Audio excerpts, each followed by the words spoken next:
We are back with a response to Secretary Pompeo from the top Democrat on the Senate Foreign Relations Committee, Bob Menendez. Senator, welcome.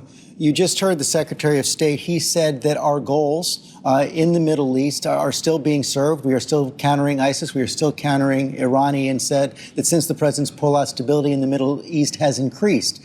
Your response? Well, I think the Secretary lives in a parallel alternate universe. What the president did is a betrayal of the Kurds who fought and died alongside of us in pursuit of ending the threat of ISIS. It's a betrayal of our ally, the State of Israel, where, in fact, Iran now has an easier facility to have its land bridge with sophisticated weapons to try to attack Israel. It's a betrayal of our foreign policy to the Russians, who are the big winners of this, and that's part of the problem here.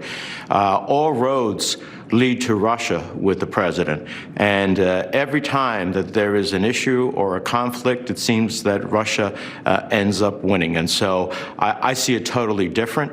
I was at that White House meeting, and I have to tell you, when the president of the United States says we shouldn't worry about 7,000 miles away and those terrorists there, well, on September 11th, they traveled over 7,000 miles and ultimately did the worst attack in our nation's history. So there's no guarantees that the administration has as it relates to the reconfiguration of ISIS and the 10,000 ISIS fighters that the Kurds were detaining. There's no guarantees from Iran that they won't build their land bridge and threaten Israel.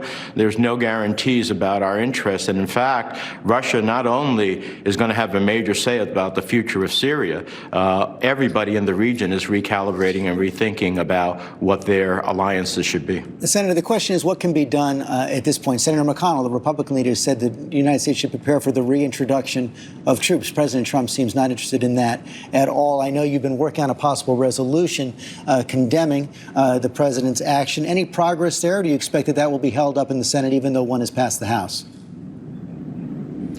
Well, first of all, you know, the president unleashed this disaster, and I think that there's going to be a real threat to the Kurds of ethnic cleansing.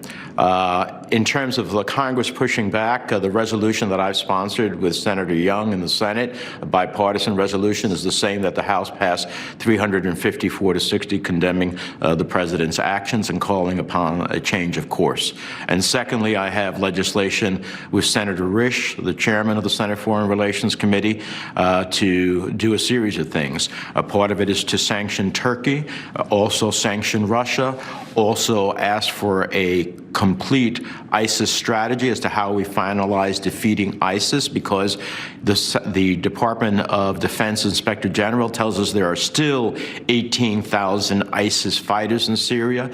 If the 10,000 that have been detained by the Kurds get released, that's a potential fighting force of hardened fighters of 30,000. To me, that's a clear and present danger to the United States and its security and interests. So our legislation would try to have a comprehensive approach and also to seek to provide some humanitarian and other assistance to the Kurds. And we need to do this because if we send a global message, George, that in fact we will abandon those who have fought alongside with us, then others in the world, when we are asking them to fight with us or for us, will say, why should I do that when you finish using me, you're going to let me die on the battlefield? Let's turn to the issue of Ukraine and the impeachment inquiry. You heard Secretary Pompeo say that he did not see any conditioning of military aid on the pursuit of political investigations, despite what we heard from Mick Mulvaney. Based on everything you've seen, the testimony you've seen in the Congress right now, the words of Mick Mulvaney, is there enough evidence for you as a juror to vote to convict if impeachment comes to you? Well, George, I won't comment about what and if that moment comes when the House ultimately adopts articles of impeachment, and then, of course, the Senate will act as a jury. So I'm not going to prejudice my views in that regard. But I will say this about the situation in Ukraine: the reality is from my perspective as a senior Democrat on the Senate Foreign Relations Committee, what was done is extraordinary and extraordinarily wrong. The president extorted, or seeking to extort, President Zelensky of Ukraine. He held back over $400 million in foreign assistance that bipartisan members of the Congress voted to give Ukraine to fight who? To fight Russia. Once again, Russia's involved. And the delaying of that was extraordinary. Normally, once the department notices the Office of Management and Budget that they want to expend the monies, it takes 5 days. This took 2 months to ultimately finally get cleared. And clearly, everything that led up to that call with President Zelensky by President Trump was all to exert pressure on Ukraine. It was the worst of weaponizing U.S. foreign assistance. Does Secretary Pompeo have a point about the process, though? Would this process be more legitimate if the House actually passed a formal resolution on the floor authorizing the inquiry and expanded the rights of the State Department and the administration witnesses in that inquiry?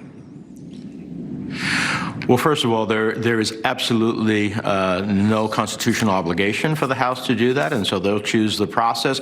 But I laughed when I was hearing Secretary Pompeo in his interview with you, because the Secretary and the State Department have done everything humanly possible to impede, to obstruct, and not to provide information. So now that his call for being present, all he's ever said is no. In the oversight of our committee, all he has ever said is no.